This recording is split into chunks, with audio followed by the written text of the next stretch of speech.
Assalamualaikum warahmatullahi wabarakatuh. Waalaikumsalam warahmatullahi wabarakatuh. Waalaikumsalam. Alhamdulillah, bersyukur kita kehadiran Allah Subhanahu wa taala atas limpahan rahmat dan berkahnya. Selanjutnya marilah bersalawat kepada junjungan Allah Nabi Muhammad SAW. Allahumma sholli ala Muhammad wa ala ali Muhammad. Senang sekali saya di sini bertatap maya dengan sahabat sukses semuanya, dan saya merasa terhormat dapat menghadirkan di forum ini Bapak Lanswardi Rosyad atau Pak Dedi, owner dari percetakan berkah kemasan Pekanbaru. Dan tentu juga saya sangat senang sahabat sukses semuanya hadir di sini dari berbagai macam kalangan. Ada dosen, ada pengusaha, ada juga mahasiswa. Ini adalah sesuatu yang luar biasa. Di forum ini kita bisa bertemu semuanya. Baik sahabat sukses semuanya, kita bicara topik kita, tapi lebih enaknya kita kenali dulu sosok Pak Dedi. Mungkin sebagian Bapak Ibu ada yang sudah kenal, ada yang belum. Pak Dedi, kita tanya-tanya Pak Dedi ya. Ya, silakan. Go. Pak Dedi, kita kan sekarang ini ngomongnya sama pengusaha nih ya. Pengusaha itu tentu ada perjalanan naik turun perjalanan hidup maupun perjalanan bisnisnya. Bisa Pak Dedi ceritakan bagaimana pada akhirnya Pak Dedi menekuni bisnis percetakan untuk kemasan ini? Ya, terima kasih Pak Tengku. Assalamualaikum warahmatullahi wabarakatuh. Waalaikumsalam warahmatullahi wabarakatuh. Terima kasih atas kesempatan yang diberikan kepada saya untuk bisa hadir di acara webinar ini. Dan terima kasih juga pada para partisipan yang telah meluangkan waktu pada pagi ini. Saya akan mewakili sebenarnya Pak. Jadi di Berkah Andalas ini kita yang punya bertiga. Saya, Dedi, satu lagi Eka Sukaraguswandi, dan yang ketiga Rijal. Kebetulan kalau urusan keluar banyak saya Pak. Jadi untuk marketing dan ketemu dengan pelanggan biasanya saya. Karena Pak Tengku mengundang saya, dan berarti saya mewakili Berkah Andalas di sini. Sekali lagi kami atas nama Berkah Andalas mengucapkan terima kasih Pak. Kalau bercerita sebenarnya Pak, bagaimana saya jadi terjun ke dunia percetakan kemasan. Ya kira-kira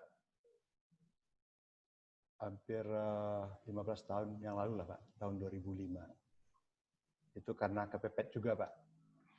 Ya kepepet Pak, jadi kepepetnya alhamdulillah membawa hikmah Pak. Jadi saya dulu jadi karyawan juga. Mungkin saya tarik jauh ke belakang. Saya lulusan teknik mesin Fakultas Teknik Universitas Andalas. Mungkin ada sebagian senior dan junior saya yang hadir di acara ini.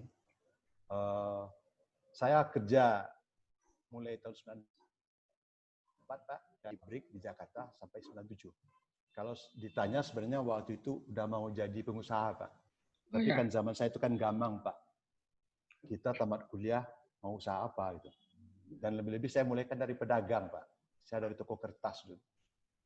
Jadi memang ada niat untuk terjun ke usaha Pak, tapi takut Pak. Takut apa Pak? Ya karena waktu itu terbiasa mendengarkan apa kata orang Pak. Itu saya sadari setelah saya terjun ke dunia usaha. 3 tahun saya kerja di pabrik Pak, memang awalnya saya juga merasa, aduh, masa kita sarjana kerjanya ini aja. Tapi saya yakin sekarang Pak, setiap ada perjalanan kita, ada hikmah. Jadi pabrik itu Pak, ya namanya pabrik kerja Pak, ya apa kita mau mempraktikkan ilmu kita itu jauh Pak. Kerja saya cuma tanda tangan, permintaan barang, melihat karyawan bekerja, cuma itu aja. Tapi singkat waktu, 3 tahun saya bekerja di Jakarta, waktu itu udah mau 98 itu kan udah mulai kisruh Jakarta Pak ya. Saya pindah ke Duri. Kerja saya di ring kontraktor Pak. Pengobaran minyak. Kontraktornya Chevron. Di situ saya kerja dengan style yang berbeda dengan pabrik. Kalau di pabrik kan Pak, masuk jam 7, pulang jam 4. Harus.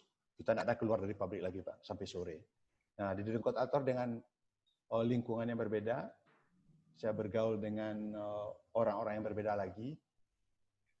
Saya kerja di sana sebagai analis, Pak. Saya kerja dari tahun 97 sampai 2004. Jadi sebelum memutuskan saya berusaha ini, Pak, waktu itu kan di Chevron udah mulai proyek udah mulai kurang, saya mau dipindah ke daerah lain, saya mundur. Akhirnya saya ketemu dengan Rizal, teman satu alma mater, kita mulai mau bentuk usaha, tapi belum tentu apa wujudnya, Pak. Akhirnya, yuk kita mau bikin percetakan. Setelah kita selidik, Pak, kita pelajari, kosnya tinggi, biayanya, modalnya tinggi. Kita nggak bisa. Akhirnya ada teman saya juga, adik kelas saya mengusulkan, bagaimana kalau coba dulu jualan kertas. Jadi saya dengan Rizal mulai dengan toko kertas dulu, Pak. Namanya Andalas Kertas Indo. Kita ambillah nama alma mater kita, Pak. Universitas Andalas. Dalam perjalanan, ya saya jadi sales door to door, Pak ya. Saya mulai geluti dari fotokopi ke fotokopi, saya jalankan dari kertas satu rim, satu kotak, 10 kotak, kita mulai dengan Rizal berdua. Mau investasi di percetakan juga masih berat. Saya persingkat, tahun 2008 saya dan Rizal dengan Eka bergabung. Maka itu awalnya Berkah Andalas. Jadi sampai sekarang kita bertiga dengan porsi saham yang sama. Nah, Eka terlibat di produksi, saya terlibat di marketing kebanyakan. Setelah itu, Pak, baru kita mulai lagi dengan percetakan. Tapi masih bingung. Ini percetakan kan banyak nih, Pak. Mobil proyek kah? Ya, ya. Ya kan, Pak? Atau percetakan yang menerima order aja. Nah, setelah kita lihat, waktu itu kan kemasan di Pekanbaru 2005 itu, Pak, 2008 itu belum apa-apanya, Pak Tengku. Orang masih cenderung pakai kotak yang lebih murah. Jadi saya tiap ketemu sama pedagang yang pakai kemasan, saya tanya, kenapa ada dicetak? Mahal, Pak. Terus, itu kan bisa ada nilai tambahnya. Ya sama aja, Pak. Orang beli rasa, sekarang nggak beli kotaknya. Nanti juga sampai di rumah kotak dibuang. Nah, itulah. Jadi setiap pergi kemana, saya survei, Pak. Jadi kita mulai survei kecil-kecilan sepanjang jalan Pekanbaru sampai ke Dumai. Saya cek, Pak, ada rumah makan, ini kotaknya di mana? Ada martabak, saya tanya kotak di mana? Umumnya beli. Waktu itu kan sosial media belum ada, orang tidak perlu bikin kemasan sendiri, Pak. Nah, saya mulai, kita di Berkah Andalas mulai menghitung-hitung. Kenapa orang ini beli kotak jadi? Pertama murah. Kalau dicetak kok mahal? Nah, karena kita memang fokus di kemasan, kita cari tahu sampai ke Jakarta, Pak. Kok di Jakarta itu orang bikin kemasan murah? Nah, kita pelajari, Pak. Ada berapa kuncinya? Mulai dari gramatur bahan, sampai kepada ukurannya. Dan itu satu lagi, di Jakarta, percetakan yang bisa ngasih harga yang ekonomis untuk cetak kemasan itu, mesinnya lengkap. Mulai 2008, 2009, kita tambah investasi mesin, Pak. Memang mesin yang berhubungan dengan percetakan. Nah, kita tidak berhenti sampai di situ. Kita jaga komunikasi dengan pelanggan. Kira-kira mau pelanggan apa sih? Ya, Pak, kita juga mencari, kalau pelanggan tuh secara psikologis, di angka berapa sih kemasan yang mereka sanggup. Setelah saya juga ikut sering ikut pameran ke Jakarta, juga ikut seminar, Pak. Itu yang menambah wawasan saya. Background kita tidak ada di percetakan, Pak. Kita tidak tahu grafika, satupun. Rizal tidak tahu, Eka tidak tahu, saya juga nggak tahu. Jadi kita belajar otodidak aja. Nah, setelah itu, Pak, kita lihat ke depannya percetakan seperti apa. Jadi masih ingat dulu, Pak, sepanjang jalan Nangka itu, martabak itu saya ajak dari kualitas kertas yang sangat biasa untuk naik setingkat aja nggak mau mereka, Pak. Tapi saya yakin suatu saat kemasan ini akan berbicara terhadap produk. Jadi ada yang saya ambil dari internet, Pak. Bentar, Pak.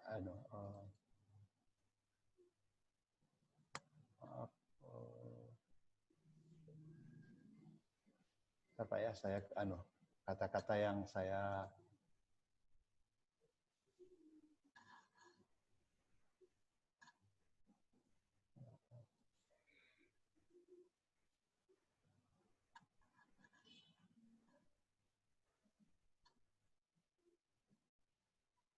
keluar ya.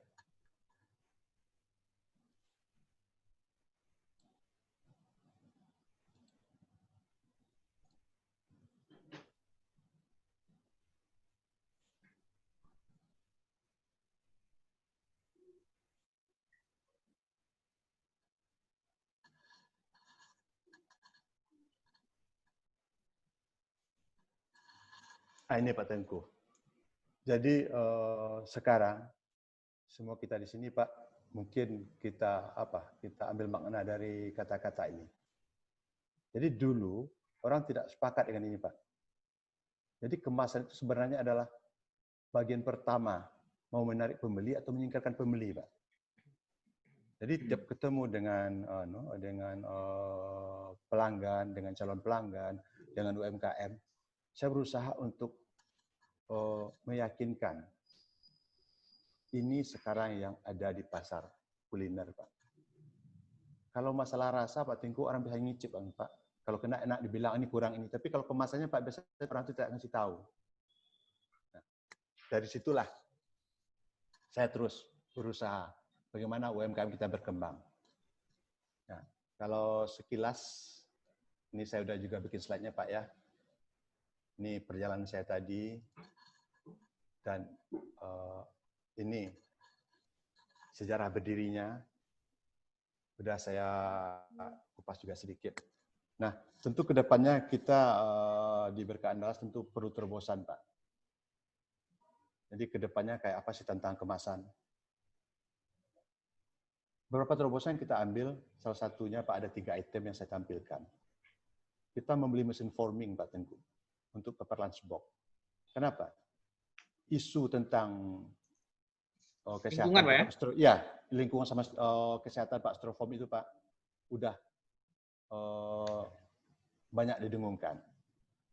Nah, di daerah Jakarta dan Bandung, mungkin Bandung khususnya Pak ya, udah dilarang paper lunchbox ini, Styrofoam ini Pak. Styrofoam.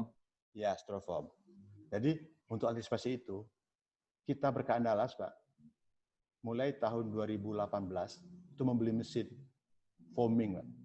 Jadi mesin ini khusus untuk membuat paper lunchbox yang food grade. Itu kalau yang jenis mesin kita ini pertama di Sumatera yang kita beli, tapi setahu saya mungkin kompetitor kita dari Medan yang punya mesin ini Pak. Jadi awalnya memang berat juga Pak meyakinkan pelanggan beralih dari Styrofoam ke paper lunchbox. Tapi kami terbantu juga dengan sosial media Pak. Kalau Styrofoam kan susah di branding Pak. Stiker, nah, Pak. Iya, stiker. Jadi dihitung-hitung modalnya Pak Tengku udah hampir sama, tidak jauh selisihnya.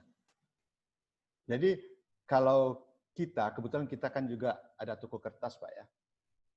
Kita mencari harga itu Pak, kita tarik dari pelanggan dulu. Nanti kita tarik ke belakang Pak. Kenapa? Yang UMKM kan ada keterbatasan Pak. Kalau industri besar kan tidak masalah. Tapi UMKM saya lihat disitulah bukan titik lemah kita Pak. Itu kekurangan kita, tapi kita bisa ditutupi. Nah, Berkah Andalas mengambil porsi itu Pak. Jadi kalau berapa sih psikologisnya bisa? Kenapa? Kayak sekarang Pak, dulu masuk ke Pekanbaru geprek Pak ya, dengan salah satu merek. Kita bukan tidak bisa menyaingi geprek itu dari rasanya Pak, tapi kemasannya dulu kita belum bisa bikin. Ini yang satu gepreknya cantik Pak, yang satu pakai Styrofoam. Orang pasti mencari yang bagus itu Pak. Yang dari Jakarta udah pakai paper lunchbox ya? Iya, Jakarta pakai paper lunchbox Pak. Waktu itu yang pelanggan kita bertanya, sebelum kita beli mesin, bagaimana supaya dapat kemasan seperti ini? Saya yakin rasa saya lebih enak daripada yang dari Jakarta itu gitu Pak. Nah, kita pergi pameran, kita lihat, kebetulan pas di hari terakhir pameran Pak, kita melihat mesin ini, kita deal, alhamdulillah mesin ini bisa kita bawa ke Pekanbaru. Dan untuk bahan, kita diskusi dengan pabrik. Karena pabrik kan kalau beli bahan kan tidak mungkin sedikit Pak. Tapi kita yakinkan mereka, Berkah Andalas meyakinkan, awalnya kita sedikit, tapi yakinlah, kalau semua itu udah peduli, dan memang semua orang akan peduli dengan isu lingkungan dan isu kesehatan, itu akan beralih ke paper lunchbox. Tapi UMKM mau Pak, tapi tidak ada yang menjualnya. Nah, kita ambil porsi itu Pak. Alhamdulillah sampai sekarang Pak, mungkin untuk Pekanbaru dan sekitarnya, Pekanbaru, Sumbar, sama Kepri Pak ya, udah hampir 40 merek atau 60 merek, 60 merek kalau sampai hari ini Pak. Dan ini terbukti Pak, pas COVID kemarin Pak, seluruh pelanggan Berkah Andalas yang pakai Pepper Lunchbox yang foaming ini Pak, omsetnya naik Pak.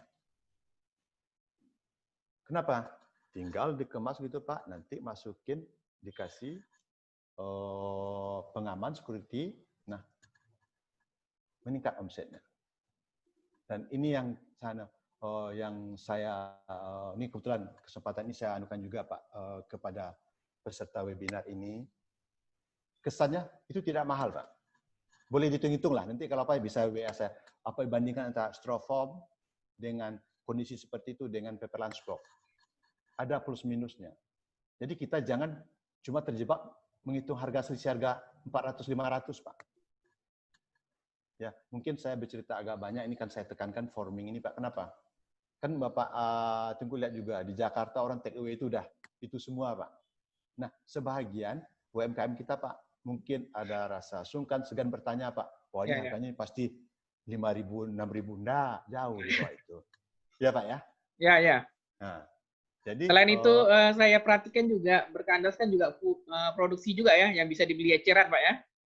Iya Pak Tengku. Jadi kalau misalnya belum punya merek, oke, beli eceran. Itu mungkin saya ungkap aja di forum ini Pak ya, itu cuma 1.200 satu Pak. Dengan 1.200 kemasan ini udah bisa masuk freezer, udah bisa masuk microwave. Dan kita bisa makan di situ Pak. Anti bocor, kokoh, dan seluruh kelebihannya ada di kemasan itu. Dan satu lagi mungkin yang perlu saya tekankan Pak, nanti isu halal gitu Pak, bahan kemasan halal, itu akan menjadi isu di tahun 2021. Bukan isu Pak ya, harus diterapkan. Nah, kalau bahan untuk Pepper Lunchbox ini Pak, kita udah dapat sertifikat halal dari pabrik. Kita Berkah Andalas sudah menyimpan sertifikatnya. Jadi mungkin untuk usaha rumahan Pak ya, mungkin sehari jual 10 box, 20 box, ini sangat tepat Pak. Ya. Ya Pak ya, mungkin beli eceran dulu. Jadi mungkin Pak Tengku lihat juga kalau di kantor sekarang kan udah pengamatan Pak, nggak ada office boy, nggak ada piring. Jadi kalau orang pesan makanan Pak, kalau pakai kemasan ini kan tinggal langsung makan di situ, tidak repot. Terus waktu pengiriman juga nggak susah Pak, dia kokoh. Itu yang terobosan kita, mungkin dikatakan itu terobosan kita yang paling besar dalam merubah mindset Pak. Wah ini murah, ini enggak. Kemudian yang kedua Pak, pemakaian bahan kemasan yang food grade dan halal. Ya Pak ya. Kalau masalah food grade ini awalnya memang berat juga. Jadi kita ajak beberapa pelanggan kita dengan produk baru dan ada yang mau dan dari situlah kita mulai Pak. Jadi untuk menggandeng bagaimana kita menggandeng pabrik Pak, bagaimana mensosialisasikan yang food grade ini. Apa sih definisi food grade ini Pak? Kalau dulu kan enggak Pak, orang tidak memikir kita mau dikasih makanan apapun bungkusnya, yang penting yang kita nilai makanannya dulu. Ini sehat atau enggak Pak? Sekarang orang kan sekarang peduli. Nah, kemarin saya diskusi juga dengan para pelaku UMKM Pekanbaru Pak.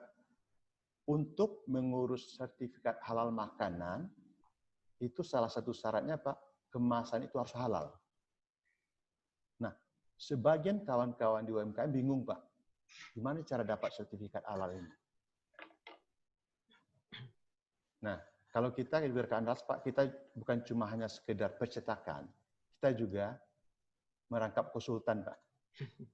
Ya, kita membayangkan bagaimana UMKM itu susah untuk mencari informasi dan langkah-langkah. Kebetulan saya sangat dibantu dengan teman-teman di Alma Mater di teknik dulu Pak.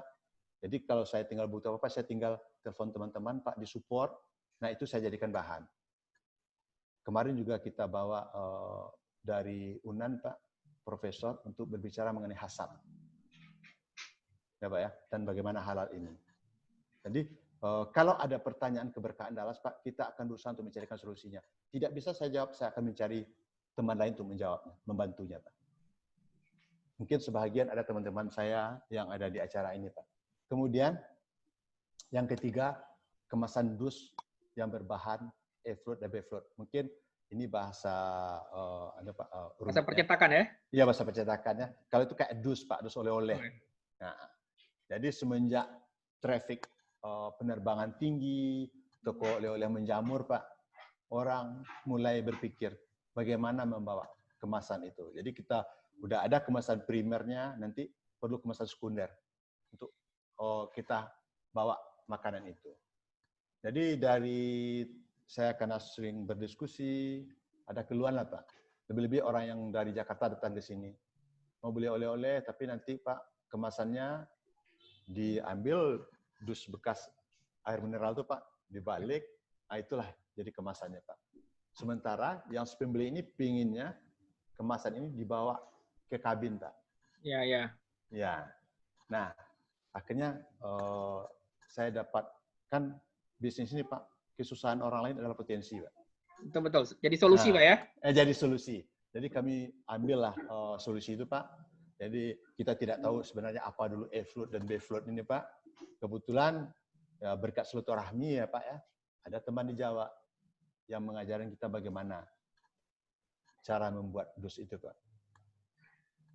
Nah, kita pelajari 1, 2, gagal juga Pak Tengku, ya namanya usaha Pak. Ya, Yang ketiga baru berhasil dan timbul permasalahan baru. Kita mau beli bahannya di mana? Akhirnya ya kadang-kadang rezeki ini tidak ada pintunya Pak, itu saya yakin itu Pak. Dari tempat cucian mobil saya bisa ketemu dengan pabrik E-float dan B-float ini Pak. Wow. Kalau kita pikirkan Pak yang mungkin dia seminar lah kita ketemu Pak. Iya. Ini enggak Pak, dari cucian mobil saya ketemu Pak. Jodoh tuh Pak ya? Itulah jodoh kadang-kadang itu di usaha ini Pak. Dari cucian mobil dia bilang, aduh kakak saya bikin pabrik ini di Serang nih Pak.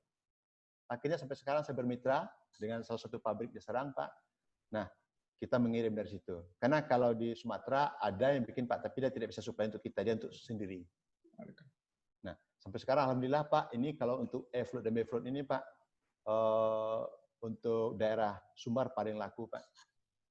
Orang beli oleh-oleh udah pakai kemasan seperti itu. Jadi itulah beberapa terobosan yang kita lakukan Pak. Kemudian kita masuk ke teknis bagaimana Berkah Andalas itu bisa menjawab tantangan ke depan. Bagaimana Berkah Andalas bisa memproduksi kemasan puluhan ribu sehari. Jadi dari awal kita udah fokus Pak ke kemasan, kita investasi hanya mesin yang berhubungan dengan kemasan. Awalnya mungkin mesin cetak. Jadi mungkin bukan klaim Pak ya, tapi supaya lebih yakin order barang ke Berkah Andalas Pak. Kalau untuk mesin cetak, untuk Provinsi Riau, Jambi, Sumbar, Pak, kita yang punya paling lengkap untuk ukuran. Saya bicara ukuran, Pak ya. Jadi kalau diibaratkan kalau mobil nih, Pak, truk, kita dari pickup sampai tronton punya, Pak. Jadi kalau Pak Tengku mau cetak tronton, ini loh Pak mesinnya. Kalau Pak Tengku, saya dikit cuma Pak Dedi, wah Pak Tengku naik mesin ini. Jadi di situ kita bisa menekan HPP kita, Pak. Jadi kenapa Berkah Andalas bisa mengasih harga yang kompetitif, bisa dibandingkan dengan harga di Jawa? Ya karena itu Pak. Kalau untuk ngangkat semen 2 sak, 3 sak, Pak, ya cukup dengan pickup, nggak perlu pakai tronton. Atau betul. kayak neteksi lah Pak. Betul. Berempat, kayak gitu. Jadi di situ kita bukan dengan cara yang Pak yang tidak tepat untuk menunda. Kita memikirkan itu. Terus satu lagi kita disupport oleh toko kertas Pak. Kita punya toko kertas sendiri yang masih sister company dengan Berkah Andalas. Jadi kita tahu bagaimana peredaran kertas. Jadi dengan adanya mesin cetak yang lengkap, kemudian mungkin mesin yang bottleneck untuk kemasan Pak adalah mesin pot. Ini mesin sederhana, tapi kan kotak itu perlu dipotong Pak, unik. Satu jenis kotak, satu pisaunya Pak, dan pengerjaannya satu-satu Pak. Ya dengan mesin namanya satu-satu jadinya. Satu ya. Ya, jadi kalau dengan mesin cetak ini bisa kita produksi 50.000 kotak, 60.000 kotak sehari Pak, tapi mesin ponnya tidak bisa, produk kita belum dihitung kotak keluarnya. Jadi mesin pon itu kita punya 4 unit. Gitu ya. Ya, dari yang besar sampai yang kecil. Jadi kalau mungkin Pak Tengku, Pak Dedi, kotak besok harus siap 40.000, insya Allah bisa Pak. Karena kapasitas mesin kita tadi. Kemudian mesin folder gluer Pak.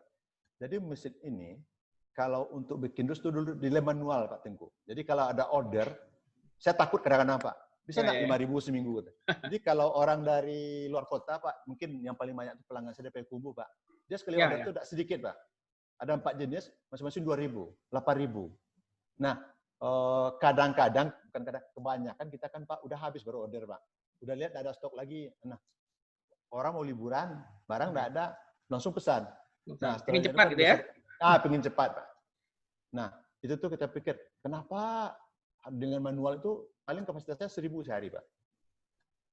Nah, karena ya untuk menambah ilmu saya kan Pak ya, saya suka lihat YouTube, saya pergi pameran. Nah, adalah mesin folder gluer ini Pak. Jadi kemarin ini diuji kita Pak, orang bikin dus korma Pak harus siap 2 hari, 10.000 Pak. Alhamdulillah Pak, bisa kita suplai Pak, kita kirim ke Jakarta. Nah, selanjutnya ada mesin lem Pak, Befloat, itu untuk ngelem dari bahan Befloat menjadi bahan dus. Kemudian kita punya mesin laminating thermal dan jadi kita punya laminating, mau pakai jendela, pakai Windows, yang mau pakai biasa pakai thermal. Yang F, mesin UV water base, ini jarang kita pakai Pak, karena di Pekanbaru belum banyak yang pakai UV. Jadi kalau kita lihat, ada kemasan, dia yang tahan terhadap air, tapi tidak seperti plastik. Itu namanya UV. Pelanggan kita mau, kita bisa. Ini jadi untuk produk apa nih Pak, biasa Pak? Jadi kalau Tengku pernah lihat kayak mungkin kita sebut nama kayak kotak Pepsodent, ya Pak, kan kita taruh kamar mandi itu Pak. Oh gitu? Ya kan Pak, jadi, ya tidak seperti plastik ya kan Pak. Ada lapisan seperti plastik. Oh, gitu. Tidak hancur kemasannya Pak. Itu dilapisi dengan UV water base Pak. Jadi dia water base ini supaya dia ramah terhadap. Kalau dia tidak ramah dengan lingkungan namanya vernis Pak. Itu biasa untuk dus-dus otomotif. Tapi kalau yang berhubungan dengan makanan atau apa, dia pakai water base Pak. Dan harganya di bawah laminating. Jadi kalau di Pekanbaru umum kita kan tahu laminatingnya Pak. Ya. Plastik. Nah itu sebenarnya ada Pak. Ya, laminating itu harganya 2 kali water base. Tapi kan sebagai UMKM Pak, lihat, kawan pakai itu, dia itu. Sebenarnya tidak perlu laminating, bisa kita ganti dengan water base Pak. Jadi kemudian seperti plastik juga tetap ya? Iya, seperti plastik Pak. Jadi kan fungsinya tuh sesaat Pak, nggak selamanya kayak kita plastik itu kan harus tahan hujan, dah. Sesaat aja. Kemudian ada mesin rotografer Pak, yang mungkin di sini rotografer ini tidak begitu Pak, tapi kita siapkan tidak begitu tinggi frekuensi pemakaiannya karena keterbatasan volume permintaan pelanggan. Ya. Jadi 2 hari terakhir saya diskusi sama orang perusahaan besar rotografer Pak ya, di Solo dan di Jakarta. Umumnya kemasan yang cantik itu rotografer Pak. Bapak pergi ke, maaf, Indomaret, Alfamart itu kebanyakan itu hasil cetakan rotografer Pak. Tapi rotografer kelemahan kita tidak bisa itu Pak karena volumenya. Karena volume. Jadi kayak Ciki apa itu Pak, itu naik mesin rotografer umumnya. Nah, kita punya mesinnya. Nah, yang ini mesin foaming yang saya bahas tadi Pak. Paperless box ya? Ya, paperless box. Makanya saya kasih warna merah Pak. Ya. Nah, kalau lokasi kita Pak, awalnya Berkah Andasul lokasinya di Jalan Durian, Labu Baru Pak. Dan seiring dengan perkembangan dan kemampuan kita Pak, kita beli lahan, udah jadi gudang di Jalan Garuda 1, Desa Kubang Jaya Pak, Kampar. Dia masuk Kampar Pak. Itu luasnya lebih kurang 1.300 meter persegi. Semua mesin kita letakkan di Kampar, Pak, di Jalan Garuda 1. Jadi kita ada tempat, kalau terima order masih di Jalan Durian. Kalau pengambilan order di mana nih Pak? Di Jalan Durian Pak. Jalan Durian ya, jadi dari pabrik di Garuda Sakti dibawa ke Durian, konsumen ke Durian ya? Iya. Jadi order ini ada yang kalau sekarang sebagian order ya by WA Pak, sama IG Pak. Jadi kalau pelanggan yang dari luar daerah Pak, nggak bisa datang ke Pekanbaru, itu biasa kita siapkan ordernya bisa selesai dengan WA aja. Itu sangat membantu sekarang Pak Tengku. Kemudian tujuan mendirikan usaha. Pertanyaan gampang-gampang susah nih. Kalau jujur kan, saya katakan Pak, sumber pendapatan, Pak. Ya, itu pasti harus itu, Berhenti Pak, wajib. Ya, habis berhenti kerja kan, Pak. Ya. Ya. Terus kita kan namanya hidup berproses, Pak. Setelah usaha kita jalan, kita mau secara langsung kita berbagi dengan karyawan, Pak, dengan pelanggan. Kalau dulu kan kalau kita jadi karyawan, Pak, kan cuma sebatas diri kita aja, Pak. Tapi setelah berusaha baru kita anukan, Pak, kita bisa berbagi dengan pelanggan, dengan karyawan. Yang ketiganya, Pak, seperti saya uraikan tadi, kita adalah solusi dari kemasan, Pak. Jadi mungkin di antara peserta webinar ini ada yang mau tanya, jangan sungkan-sungkan, Pak, WA aja saya, Pak. Mungkin kalau WA toko agak lambat, kadang-kadang kan karyawan banyak yang dilayaninya, Pak, yang datang ke kantor. Terus satu lagi, kalau di kantor kan sampai jam kantor aja, Pak, jam 8 sampai jam 5. Insya Allah kalau saya, Pak, sampai malam saya balas WA, Pak. Kenapa? Disitulah kita bisa mencarikan solusi untuk UMKM di khususnya, Pak. Dan alhamdulillah, kalau saya lihat perkembangannya, Pak, kita jauh di era lain, Pak. Jadi kalau boleh saya ungkapkan, kalau dulu kan percetakan ini kan masih kiblat ke Padang, Sumatera Barat, Pak. Setelah memberi kiblat ke Pekanbaru, Pak. Karena berkah ya. Terus, karena berkah dan juga apa, Pak, namanya kita bagian dari solusi, Pak. Ya. Baik, saya coba masuk di sini. Ya. Sahabat sukses semua, Berkah Kemasan ini punya tagline yang saya lihat di Instagram itu, kami adalah kemasan. Gitu, Pak ya? Iya, betul, Pak. Kami adalah kemasan. Saya rasa ini yang C ini, Pak ya? Ya. Nah. Kemudian saya lanjutkan, Pak. Ya. Akhir-akhir ini kita bukan menggeser, Pak, atau merubah atau apalah tempatnya, Pak, Tengku jadi socialpreneur, Pak. Ya, karena kemarin saya juga sempat lihat pameran ke Selangor, Malaysia, Pak, KL, Pak, menguji nih seberapa jauh sih pencapaian kita di Pekanbaru khususnya. Nah, dari situ saya timbul Pak, bagaimana kita menggalang para UMKM kita ini bisa berkiprah, Pak. Berkiprah ke luar, Pak. Karena secara geografis kan pintu gerbang untuk ekspor itu kan kita di Pekanbaru, Pak. Ya, khususnya di Indonesia yang ini barisan dengan Malaysia kan kita, Pak. Jadi itu ya, mungkin saya bergabung dengan teman-teman UMKM, Pak. Sampai sekarang kita masih mempunyai obsesi untuk ekspor ke Malaysia, Pak. Makanan kita, Pak.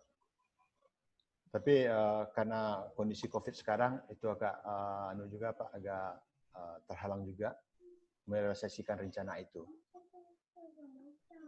Kenapa?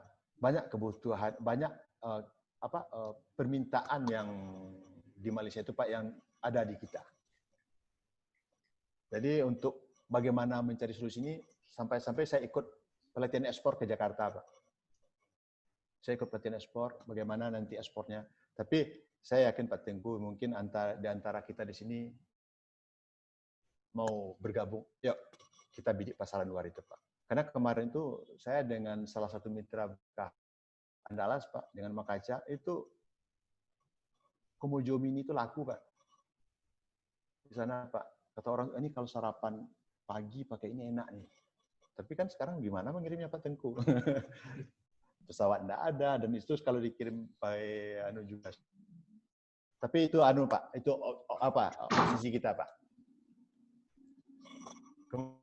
Sumber daya manusia.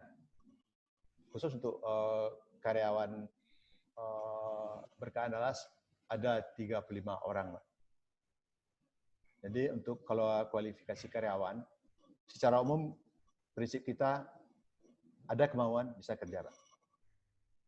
Jadi pendidikan formal tidak dibutuhkan, nanti ada pengecualian. Ya, dilatih, Pak ya? Ya, dilatih, Pak. Jadi saya bilang, baru masuk kerja, ada kemauan, bisa. Karena di kita, Pak, yang tidak tahu sistem, yang tidak pernah pegang komputer, Pak, bisa pegang sistem, Pak. Yang biasanya tidak tahu, ya mungkin sekolahnya cuma SMP atau tidak punya ijazah SMP, Pak, tapi mau. Nah mungkin ada juga hambatannya, Pak, mungkin masalah sumber daya manusia khusus untuk offset. Karena untuk mesin offset ini latar belakangnya memang sekolah grafika. Dan untuk mencapai bisa sebagai operator yang bagus itu Pak butuh waktu. Pengalaman ya? Ini, ya pengalaman. Ini tidak bisa dianukan Pak Tengku, tidak bisa dikarbit lah istilahnya Pak. Yeah. Nah itu kendala kita. Dan satu lagi, di sini pun di Pekanbaru atau Riau tidak ada sekolah grafika ini, kita juga mau berdiskusi susah Pak.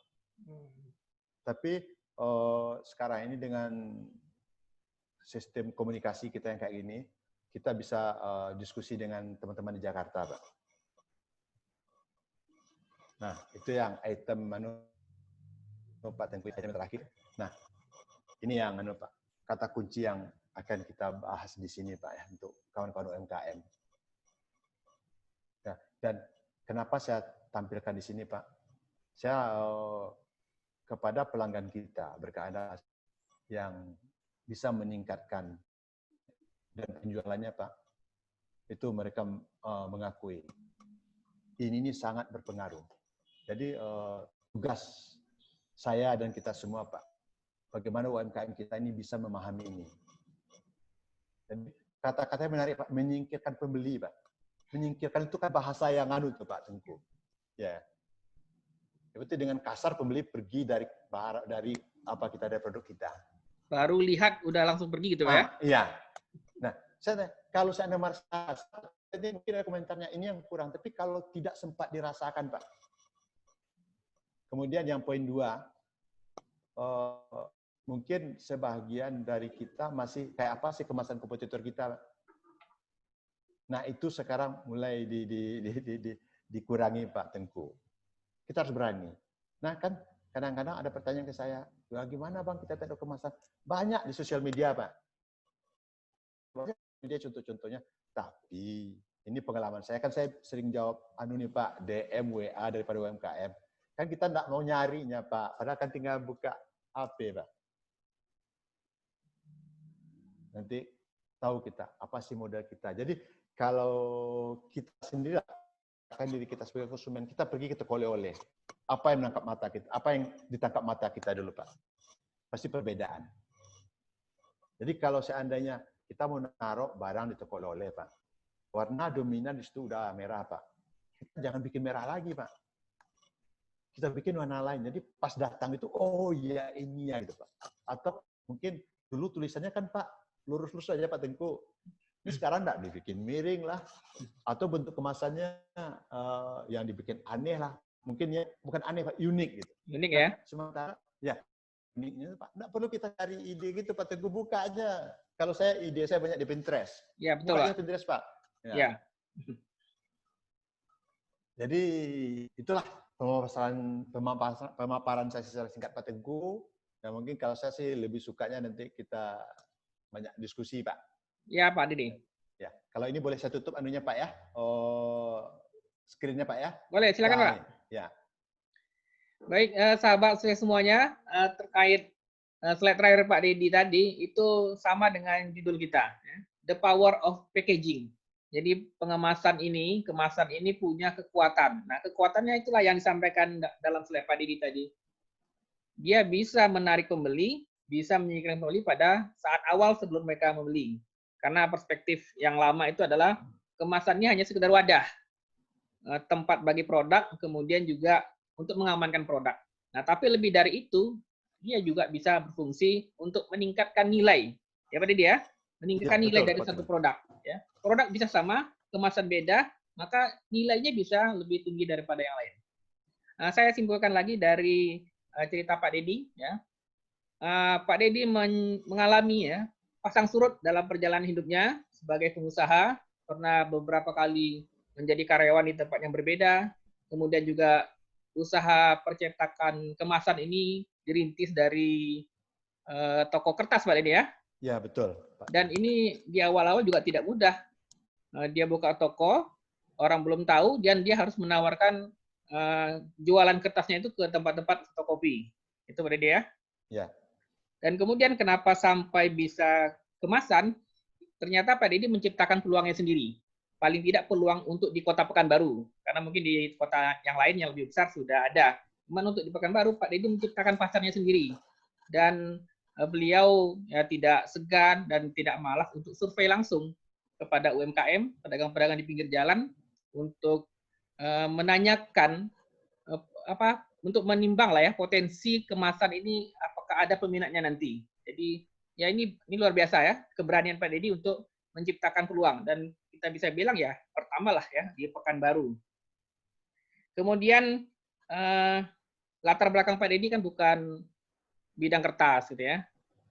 Beliau berani learning by doing ya dengan teman-temannya mempelajari tentang bisnis ini, kemudian mereka jalani bersama. Kemudian juga ada inovasi ya. Nah, inovasi ini kan benar-benar kunci dari sebuah usaha ya. Innovate or die. Kalau tidak inovasi ya mati. Makanya ada tadi paper lunchbox ya dengan mesin foaming. Nah, nanti saya bukakan lah ya Instagram dari Berkah nanti. Tadi kan belum ada gambar ya. Jadi penting saya tunjukkan gambarnya untuk sahabat saya semua bisa membayangkan. Atau mungkin yang sudah tahu mungkin sudah tidak perlu mungkin ya, tapi yang belum tahu kan sebagian juga bisa saya tunjukkan. Kemudian ya kita harus mengerti juga masa depan untuk bisnis. Makanan tuntutannya lebih tinggi dengan sertifikat halal bukan hanya pada produknya, sampai ke kemasannya. Dan saya rasa ini banyak yang belum tahu. Ya. Mereka menggunakan kemasan yang nggak tahu lah asal usulnya, keterjaminannya. Kemudian Pak Deddy berusaha menghadirkan kemasan yang bahannya halal. Jadi bukan hanya produk makanan, bahan pembuatan kemasan juga halal ya. Kemudian beberapa hal tadi juga sudah disampaikan. Oke Pak Deddy, mungkin saya fokus ya, karena kita melihat kiprah Pak Deddy sendiri ya di UMKM itu kan selalu mengedukasi, ya, menyadarkan mereka untuk meningkatkan produk mereka nilainya dengan kemasan yang baik. Ya. Maka saya rasa perlu juga Pak Deddy disampaikan sebenarnya permasalahan umum dari UMKM kita itu apa Pak Deddy? Ya Pak, jadi dari pengalaman saya Pak Tengku ya, sebagian kita UMKM mungkin membayangkan harga kemasan itu mahal. Jadi sebelum bertanya udah memvonis Pak. Halo? Putus Pak? Halo? Silakan Pak Deddy. Ya. Jadi sebenarnya Pak, kemasan itu jangan diibaratkan mengurangi keuntungan.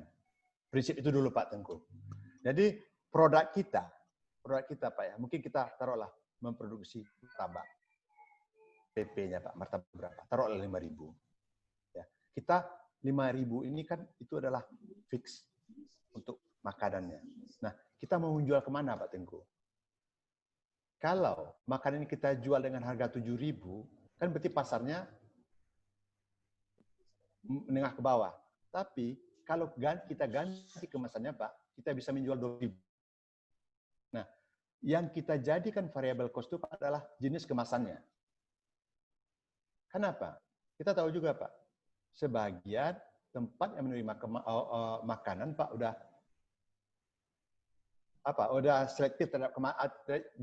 selektif terhadap bentuk kemasan. Jadi sebenarnya kemasan itu tidak mahal. Kenapa? Karena kita membayangkan kemasan itu akan mengurangi keuntungan. Nah, itu tuh yang harus dianukan dulu Pak Tengku. Harus dirubah mindset-nya. Nah, sebagian udah berubah Pak Tengku. Jadi kita harapkan mungkin ada di acara ini yang berpikiran seperti itu, mulai kita geser pemikirannya Pak.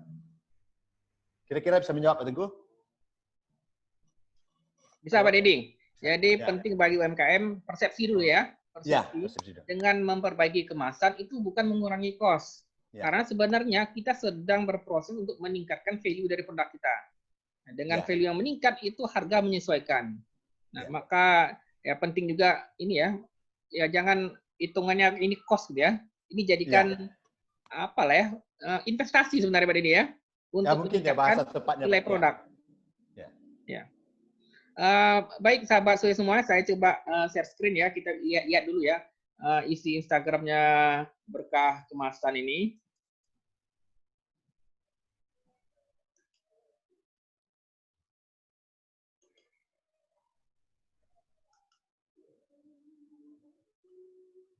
Oke, ya ini flyer talkshow kita. Kita lihat proses lah ya. Yang agak panjang videonya nih, saya lihat tadi. Kita lihat dulu ya, nanti Pak Dedi jelaskan. Iya, silakan Pak.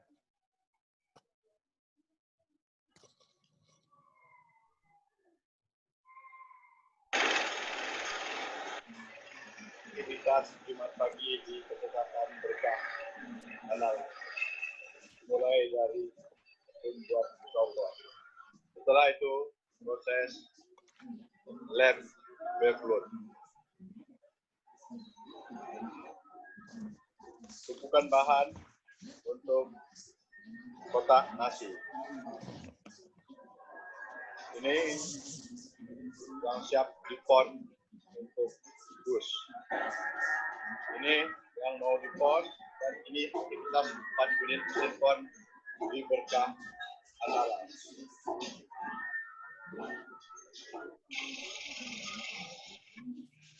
Oke, silakan Pak Dedi. Ya, jadi itu aktivitas di Pak di workshop kita di gudang. Kita namakan gudang Pak karena kebiasaan. Dulu itu kan gudang. Pabrik itu Pak. Ya pabrik Pak. Kan isinya mesin-mesin tuh Pak. Ya mesin. Jadi itulah alur prosesnya Pak. Jadi kita mulai dus itu kita lem. Nanti di lem itu kita bentuk dengan mesin pon. Setelah kita lem lagi yang pada kayak mesin powder gluer itu Pak. Terus semua mesin pon kita satukan, ada 4 unit di situ Pak. Ya, mungkin tadi video Bapak enggak keluar juga gambarnya Pak Tengku. Yang mana Pak? Saya nggak lihat gambar Bapak. Ini. Ya. Hilang Pak. Tapi saya ada ya. Iya Pak.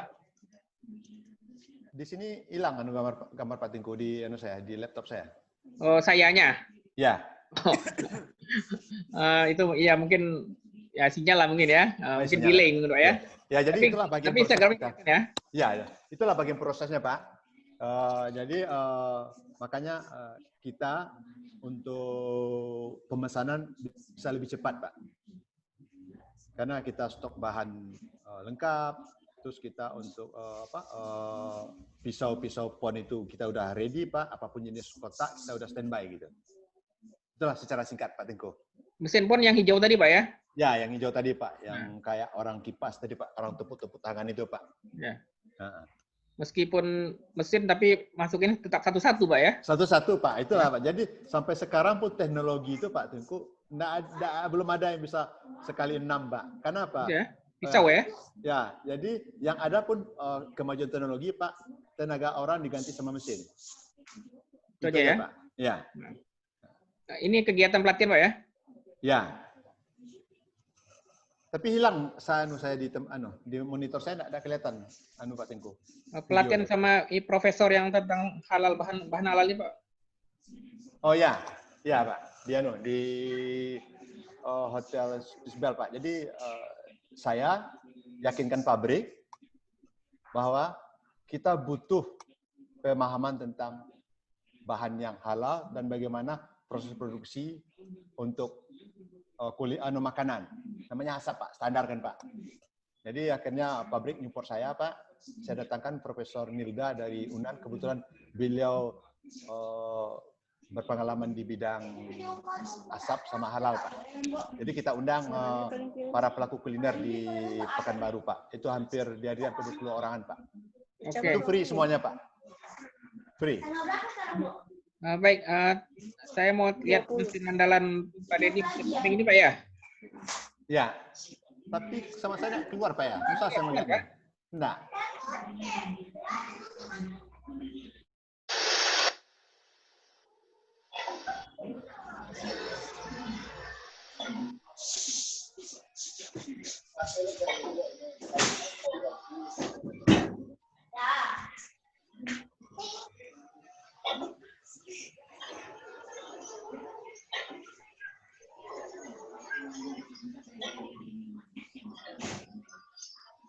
Halo Pak.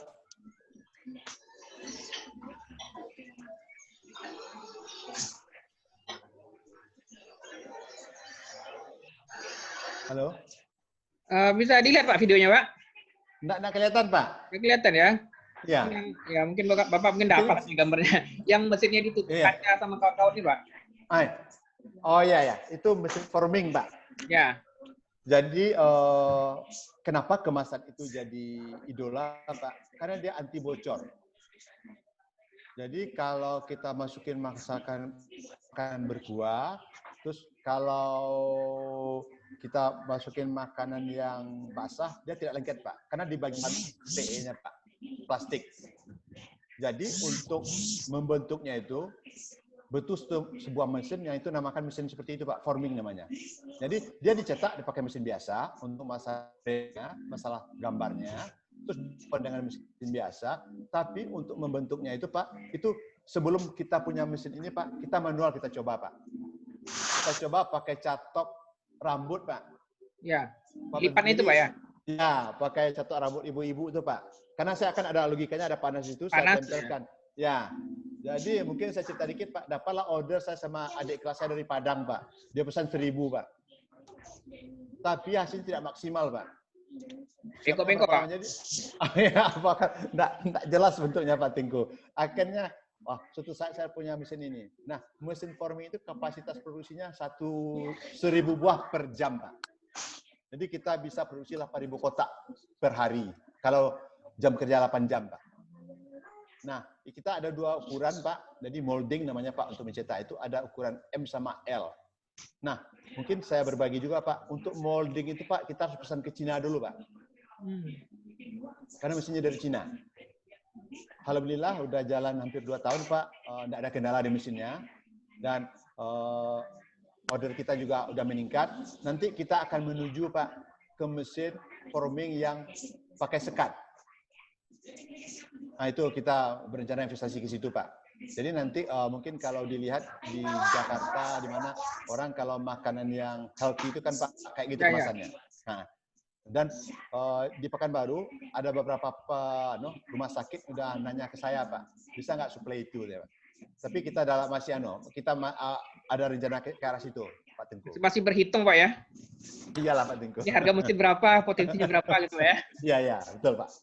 Oke, terakhir video saya tunjukkan ke sahabat saya semua gimana sih bentuk paper lunch ya dengan sistem forming ini. Mudah-mudahan Pak Deddy bisa lihat juga nih videonya. Assalamualaikum, selamat siang. Nah, ini beberapa contoh kotak kemasan dari Berkah Andalas. Nah, ini dia. Ada ayam geprek dari Putih Buana. Dan ini sangat menarik banget ya. Beberapa cuplikan dari pelanggan setia kita. Ada jangan sampai kurus, makan aja terus. Oke. Dan terlebih dari itu kita ucapkan terima kasih yang sebesar-besarnya kepada pelanggan setia kami yang telah mempercayakan kotak kemasannya kepada Berkah Andalas, dan kami akan memberikan pelayanan yang terbaik dan kualitas yang terbaik. Terima kasih. Contoh-contoh produk, Pak? Ya, betul. Tahun yang lalu saya pameran di SKA, alhamdulillah sudah meningkat lah jenisnya, Pak. Jadi 22 kali lipat dari yang sebelum. Alhamdulillah, Pak.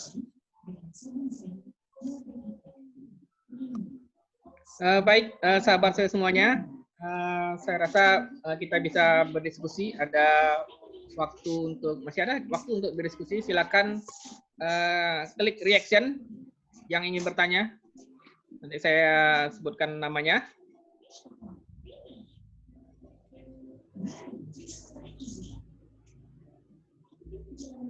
Silakan, ada yang ingin bertanya?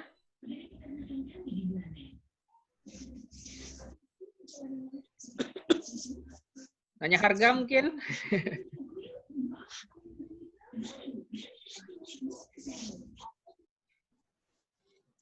Saya coba cek di kolom chat. Mungkin ada pertanyaan. Mungkin masih malu-malu nih.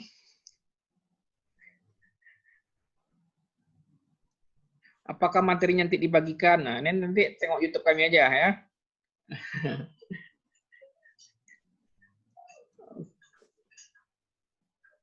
Alamat tadi sudah, Instagram sudah. Nah, kali ini mudah ini ya.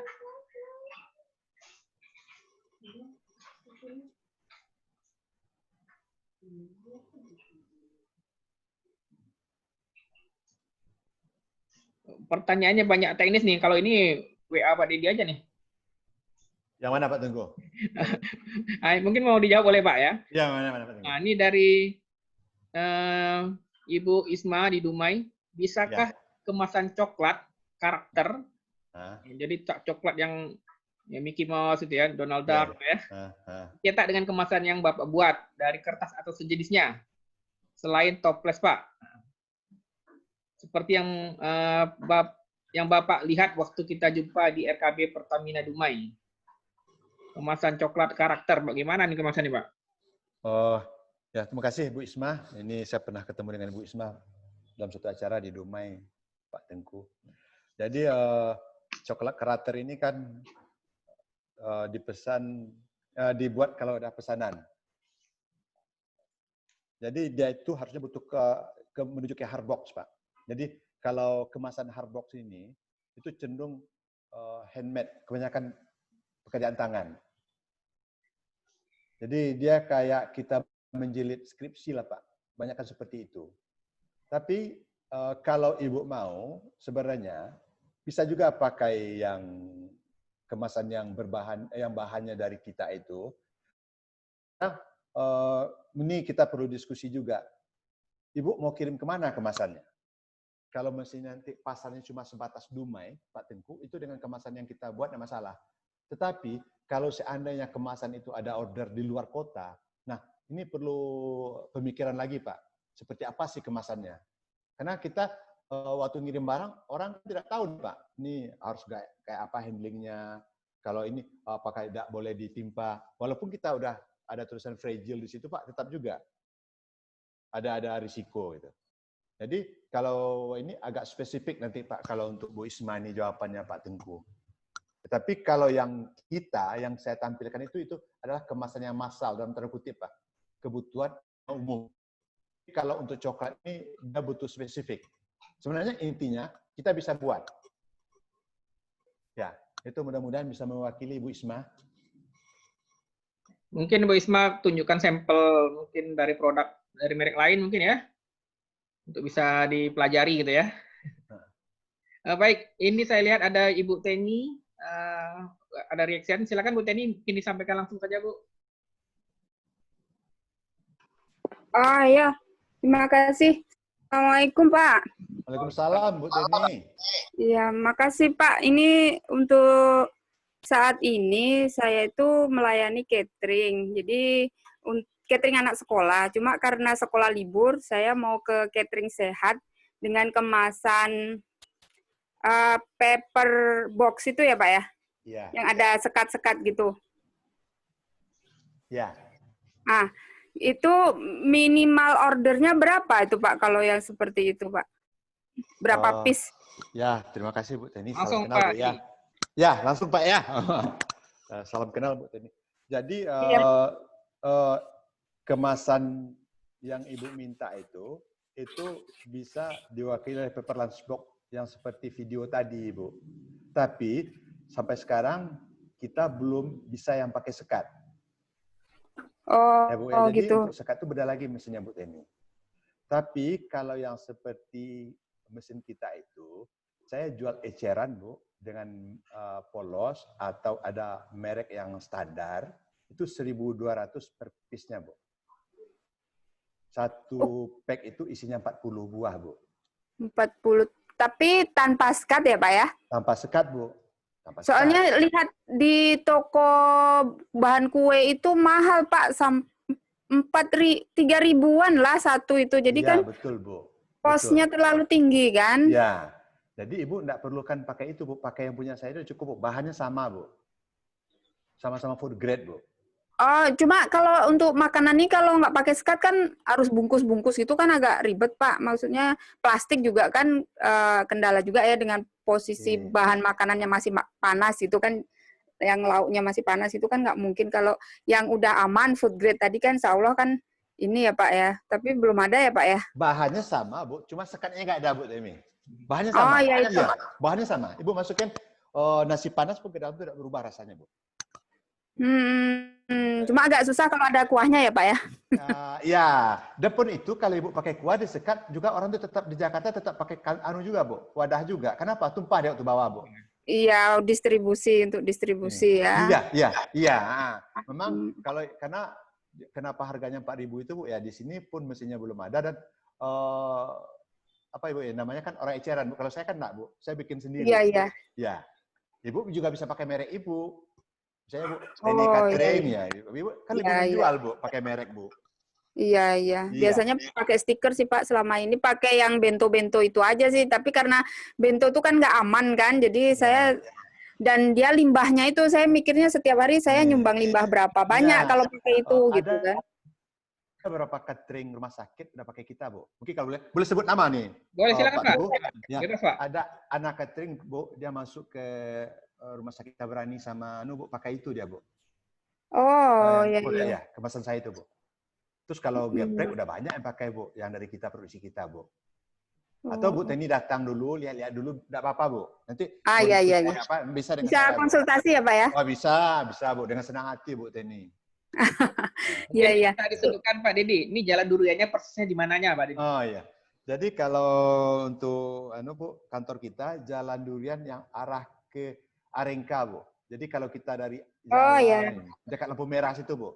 Iya. Mungkin Ibu tahu. Tapi kalau Ibu mau bisa catat nomor HP saya, Pak. Bu Dedi 0812. Ya, Pak. 0812 0812 6880. Boleh di-share nanti Pak Tengku? Nanti di-share Pak Tengku lah. Ya. Jadi oke, silakan. Nanti saya share. Ya, karena kalau Ibu banyak keluar ke nomor toko, Bu, nanti jam 6 kok nggak diangkat lagi, karyawan saya udah pulang, Bu. Kalau saya soalnya ya makanya banyak juga komplain, Bu, di sosial media. Wah, ini kayak berkah nggak dijawab. Karena besok pagi, Bu, udah puluhan anunya, Bu, WA-nya. Iya. Terlampaui atau gimana? Ya, Bu Tenia, jangan hubungi saya, Bu. Sip. Ya, makasih ya Pak jawabannya. Bisa menjawab, Bu. Oke, sama-sama, Bu. Terima kasih, Bu Teni. Iya, sama Pak. Nah, jadi bagi Pak Dedi ini masukan Pak Dedi, ternyata potensi untuk yang sekat itu ada, Pak. Untuk catering sekolah juga ada lah potensi untuk berminat ya. Iya, Pak Tengku. Hanya rumah sakit dan hotel. Jadi sebenarnya potensi itu ada ya, tinggal gali aja lagi. Ya, terima kasih Pak Tengku nih, nggak perlu susah surveinya Pak ya. Webinarnya ketahuan potensi pasarnya Pak ya. Fenomena awalnya sudah nampak. Kemudian ini ada pertanyaan dari Ibu Milda. Untuk udang kering bagaimana Pak kemasannya gitu? Apakah Bapak bisa membuat sesuatu yang bisa untuk kemasan yang tetap aman untuk udang kering ya, secara kualitas produknya tetap terjaga? Karena mungkin selama ini pakai toples gitu Pak. Ya. Kemana Dedek? Ibu apa Pak Tengku? Milda. Bu Nilda. Melda ya. Ya, salam kenal Bu Melda. Jadi kita bicara teknis kemasan. Jadi kemasan itu kan ada berapa penamaan, Bu. Jadi kalau udang kering itu kita bisa langsung dengan plastik itu berbagai jenis. Ada yang bisa kayak standing pouch atau bisa plastik vakum. Nah, kendala kita, Bu, kalau di daerah, saya jawab daerah, Bu, kalau untuk kemasan yang dicetak di plastik itu harus banyak jumlahnya, Bu. Sampai puluhan ribu. Jadi, kita di Berkah Andalas memberikan solusi, Ibu masukkan udang kering ke plastik biasa. Biasa kita pakai Ibu ya, plastik PP, Bu ya, karena lebih elastis daripada PE. Karena kadang-kadang kita salah pilih plastik, Bu. Karena kita mau jernih, kita pilih PP. Sementara PP ini tidak elastis deh, Bu. Jadi untuk orang di lapangan biasa namanya plastik gula. Plastik gula itu kan agak buram, Bu. Itu namanya PE. Jadi kita lapisi itu udang itu dengan plastik sebagai kemasan primernya. Nah, plastik ini kita tidak perlu kasih label apa-apa, Bu. Cukup di kemasannya kita kasih label, Bu. Kita buat kemasan sekundernya dari kertas. Nah, pilihannya bermacam-macam, Bu. Kalau Ibu mau nyari pasar menengah ke atas, Ibu pakai bahan yang Ivory. Ivory ya, Pak? Ya. Itu di Berkas Andalas ada semua ya, Pak? Ada. Kita punya, Bu. Minimal ordernya berapa tuh, Pak? Kami 200, kemasan itu 200 buah bisa kita, Bu. Oh, 200 ya. Karena ini baru mau proses berbisnis nih ceritanya, Pak. Iya, semua kita mulai dari proses, Bu. Bu Iya, iya. Melda. Heeh. Bisa, Ibu. Jadi nanti harga. Jadi Ibu menentukan harga itu jangan suka-suka nanya, Bu. Kenapa? Beda ukuran, beda harganya, Bu. Jadi kita di Berkah Andalas bikin terobosan, Bu. Kita supaya gampang pelanggan itu, kita pakai tabel, Bu. Jadi kita ngitung harga itu patokan apa? Komponen paling mahal dari harga kemas itu adalah bahan. Oke. Jadi kita Kalau nanti saya misalnya mampir ke Jalan Durian, bisa lah Pak ya, maksudnya bentuknya itu seperti apa yang bisa, Pak jadi bisa. maksudkan gitu kan? Iya. Ibu pegang contoh bahannya, Ibu lihat contoh kemasannya, Ibu di kantor kan banyak, Bu. Nanti Iya, Ibu iya, minta iya. ke karyawan saya, ini karyawan ini berapa dihitungkan, Bu. Kita hitungnya cepat, Bu. Kenapa? Tinggal berapa panjang, lebar, kali tinggi, berapa bahannya. Ini, Ibu, tabel harga. Ibu Melda mau nyetak 200, 300, 500, 1000, 2000, sudah ada, Bu. Berarti itu bentuknya udah nyatu dengan kotaknya Pak ya? Saya nggak perlu bikin stiker, kayak stiker tempel lagi gitu ya? Bikin, maksud Ibu? Branding nih, Pak. Kalau toples tuh kan Pak, kita kan nempelin kayak stiker gitu kan, Iya. yang udah kita cetak. Kalau ini berarti udah ya kemasannya itu udah berbentuk yang kita inginkan gitu ya? Iya, udah dicetak, Bu. Makanya dia bisa lebih menjual daripada Ibu bikin stiker. Kalau stiker itu jujur, Bu ya, nggak bisa baca orang kamu Melda. Bu Melda tulis itu kecil-kecil nggak ada orang bisa baca tuh, Bu. Cuma warnanya aja ya. Tapi kalau Ibu pakai kotak, Ibu bisa bikin semboyan apa di situ bisa, alamat sosial media Ibu bisa, cara penyajian juga bisa, Bu. Kira-kira gimana, Bu? Oke lah Pak, Pak Dedi ya? Iya, Pak Dedi. Ya Bu Pak Melda. Dedi, insya Allah nanti mampir lah ke Jalan Durian. Iya, saya tunggu, Bu ya. Ya, kalau hari ini ada ya Pak? Hari ini ada, Bu. Kebetulan saya di sini nih, Bu. Hari ini. Oh. Bu. Bisa ketemu saya, Bu. Iya. Sampai jam 5, Pak Tengku. Saya temannya Bang Firly nih, Pak. Wah, pas betul ya, Bu. Jadi lihat acara ini ya di Facebooknya Bang Firly, Bang Tengku. Iya. Ya, Saya terima rasa kasih, Pak Pak Tengku Dedi. pulang dari Berkah nanti langsung bikin usaha, Bu Melda nih, Pak. Ya, sepertinya sudah dirintis, cuman masih bingung di kemasan ya. Oh ya, siap, Bu. Ibu ke sini saya tunggu, Bu. Oke, terima kasih Pak Dedi. Sama-sama, Bu Melda. Oke, nah kemudian dari Maulidur Nizam, nah ini mahasiswa nih Pak. Ya. Bagaimana Bapak menghadapi kendala dalam menjaga usaha, kemudian terobosannya supaya UMKM ini bisa bersaing, Pak? Yang pertama dulu, Pak ya. Silakan, Pak. Bagaimana mungkin bahasa tepatnya apa Pak Tengku? Yang pertama tadi? Menghadapi kendala usaha. Kendala. Terobosan Bapak. Mungkin kalau ke mahasiswa ini bahasanya harus lugas, Pak ya. Ya. Fokus. Fokus. Ya, kan, Pak? Ya. Jangan di tengah jalan nampak orang bisnis kita pindah. Jangan. Fokus dulu, terus fokus lagi. Fokus. Itu aja jawaban saya, Pak. Terus bagaimana dengan UMKM? Jadi begini, Pak, saya berusaha mencari solusi dari kebutuhan UMKM. Jadi saya sering ke daerah-daerah, Pak. Saya sering ke Jakarta, saya sering berputar-putar, Pak. Saya lihat bagaimana supaya kalau ada yang bagus, Pak, saya jadikan pelajaran, Pak. Tapi kalau misalnya ada yang di bawah kita, Pak, saya jadikan motivasi ke UMKM, Pak. Kemasan kita bagus loh. Jadi mungkin kalau kita bagi di sini, Pak, sekarang orang di Padang itu, Pak, ngiri lihat kemasan orang Pekanbaru, Pak.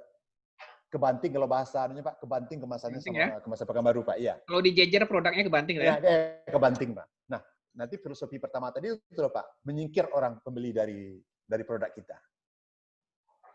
Jadi mungkin yang perlu dianukan di UMKM, Pak, mindset yang harus dihilangkan, Pak ya, perlahan-lahan. Segan ini, Pak.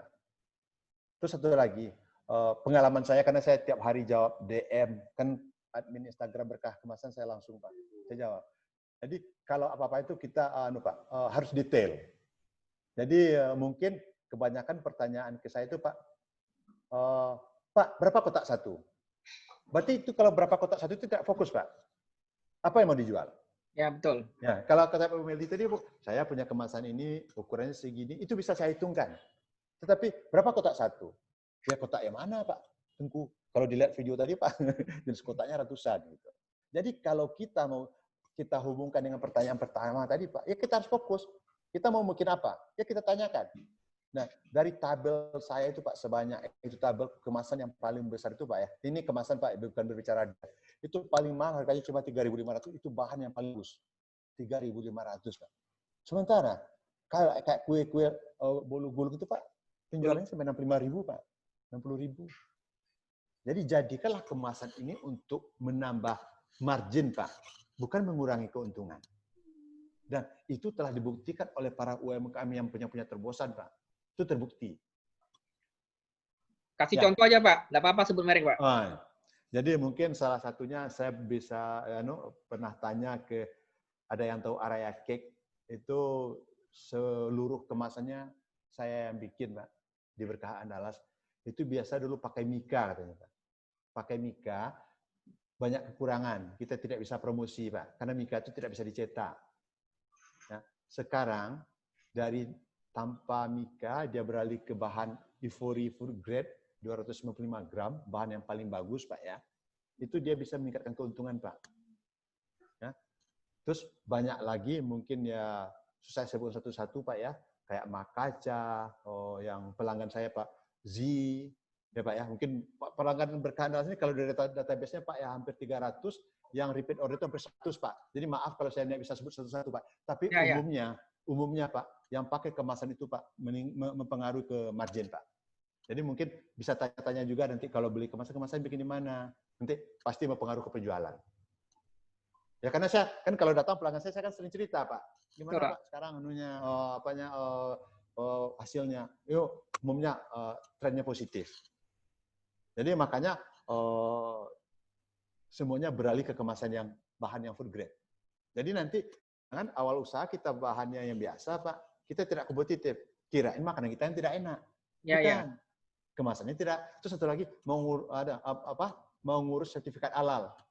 Ditanya, ini bahan ini mana sertifikat halalnya? Bingung dari kemana? Kalau bahan Ivory itu Pak, saya pegang sertifikat halalnya. Saya minta ke pabrik, ada. Dan mungkin ada juga pertanyaan saya lihat di chat ini Pak ya. Ya betul Pak. Ada pertanyaan halal itu.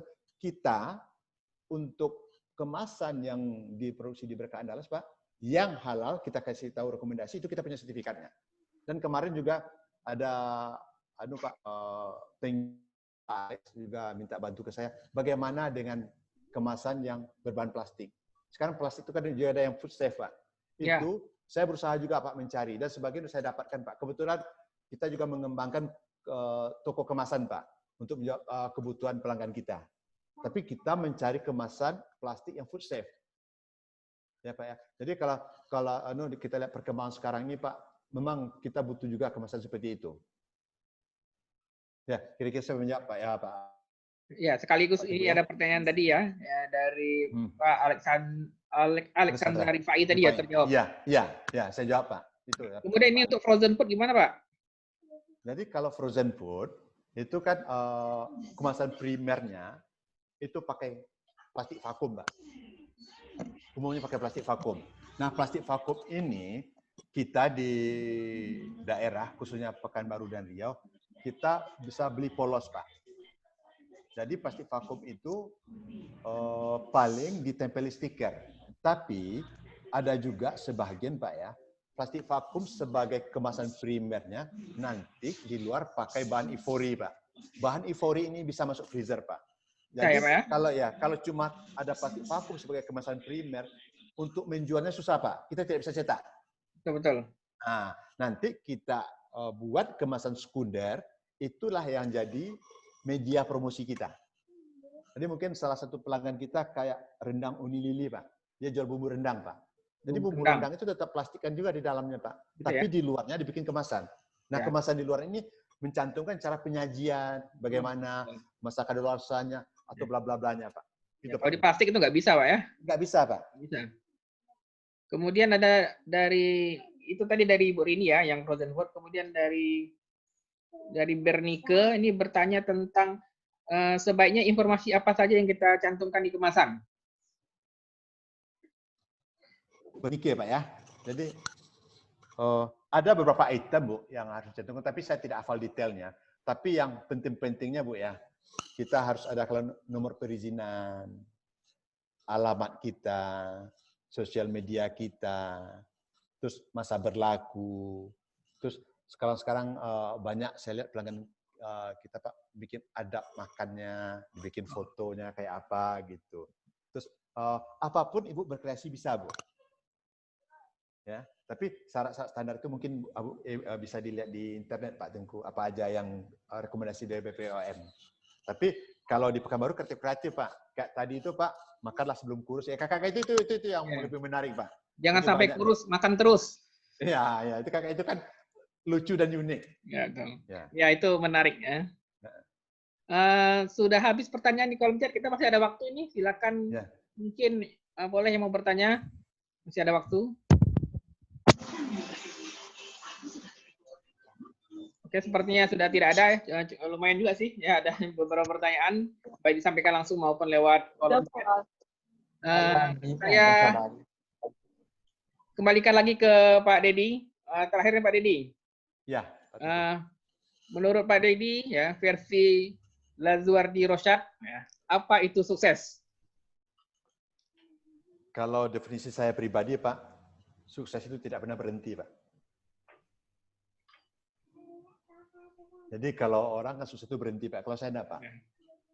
Jadi sekarang ini saya udah bergerak di bidang kemasan kertas, saya akan menuju ke kemasan lainnya Pak. Jadi 2 hari terakhir ini saya ketemu chat dengan orang pabrik Pak. Saya melihat kalau produk kita lokal Pak susah bersaing di minimarket Pak. Kenapa? Karena itu terkendala kalau kemasan kertas Pak, itu cost-nya tinggi. Ya Pak ya, kayak mungkin kita ambil contoh lah, kayak snack ringan itu Pak. Kayak kacang Garuda, dia udah pakai yang aluminium foil. Kayak Lays itu Pak, dia isinya sebenarnya sama dengan Sanjay kita dari Payakumbuh itu Pak. Tapi namanya Lays, dijual lebih mahal. Jadi kita tidak bisa menjual tuh terbentur karena masalah kemasan. Jadi 2 hari ini saya diskusi dengan perusahaan besar di Jakarta, tadi malam dengan Solo Pak. Jadi saya bagaimana isinya itu Pekanbaru Pak. Kemasannya tidak masalah, kita cari dulu dari luar. Tetapi kendala kita kan misalnya harus puluhan ribu Pak. Jadi sekarang saya nih tidak tahu mungkin di forum ini Pak, mencari terobosan, mungkin kita bentuk suatu perusahaan yang khusus packaging aja Pak, repack. Repack sebenarnya pintu masuk kita untuk ke outlet yang besar Pak. Kenapa? Orang membatasi persaingan Pak bukan dengan Pak, dengan cara yang Bapak tidak boleh jual barang Bapak di sini. Enggak. Kemasan Bapak seperti apa? Itu di tingkat daerah kita tidak bisa bikin. Nanti kita mau ke luar negeri Pak ya, tidak bisa Pak, kemasannya harus seperti ini gitu. Nah, dengan diskusi dengan teman-teman di Jakarta, itu saya memang kita harus bikin terobosan Pak. Kita bikin usaha repack yang barangnya itu. Jadi kemarin juga waktu acara di Gubernuran Pak, mungkin untuk berkompetisi, kita nanti keluarnya dari Riau itu mungkin barang yang dipasok oleh beberapa UMKM, tapi keluarnya satu merek Pak. Oh gitu ya? Ya, itu ide saya seperti itu Pak Tengku. Jadi kita bisa kirim ke Malaysia, kemana. Tapi yang ini semuanya kita kumpulkan gitu. Nah, kita bisa bikin kemasannya seperti itu Pak. Mungkin lewat orang lain dulu. Tapi kalau udah pasar kita udah ada Pak, kita bisa beli mesin sendiri. Atau mungkin ada yang mendengar suara saya Pak, kita bisa beli mesinnya Pak. Karena saya ajak itu Pak, dia harganya hampir puluhan miliar Pak. Tapi kalau semua kemasan Riau kita bikin seperti itu Pak, bayangkan Pak Tengku multiplier efeknya Pak. Kayak keripik di Dumai itu Pak, kita bentuk kemasan seperti itu Pak, itu lebih gampang menjualnya. Keripik cabai itu Pak ya? Iya, keripik cabai itu Pak. Tapi kalau dengan kondisi sekarang, Pak Tengku mau bawa ke Malaysia Pak, kan enggak dilihat orang Pak. Nah itu definisi sukses saya Pak. Jadi saya tidak akan pernah berhenti.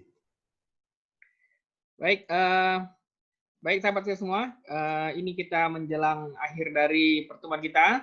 Tanya Pengusaha bersama Tengku Firly hari ini menghadirkan Bapak Lazuardi Rosyad, owner dari Berkah Percetakan Kemasan Berkah Andalas. Dari para penanya, kami menyediakan ya semacam giveaway, door prize. Kami pilih 3 penanya pertama, ya, Ibu Isma di Dumai, Ibu Teni, kemudian Ibu Melda. Nanti bisa menghubungi saya di WA saya yang ada di flyer. Kemudian untuk nomor Pak Dedi, untuk konsultasi, ya, untuk janjian bertemu, ada di 0812 6880 556. 0812 6880 556. Informasi lengkap bisa juga lihat Instagram Berkah Kemasan. Ya, tinggal ketik saja Berkah Kemasan. Bisa lihat video dari proses produksi, contoh-contoh kemasan yang sudah pernah dibuat. Dan jangan lupa juga acara ini yang nanti kami upload di YouTube ya, YouTube channel kami yaitu Tanya Pengusaha, dan juga sahabat semua bisa menyaksikan juga edisi-edisi sebelumnya. Baik, terima kasih Pak Dedi. Ya. Sukses terus Pak Dedi. Ya, sebelum berpisah Pak, ini ada sahabat saya jauh Pak dari Kalimantan, Pak Dayan. Ya, selamat siang Pak Dayan. Jadi Pak Dayan ini sering saya diskusi juga Pak dengan Pak Dayan di Kalimantan, di Balikpapan. Terus ada Ibu Julita di Manado Pak.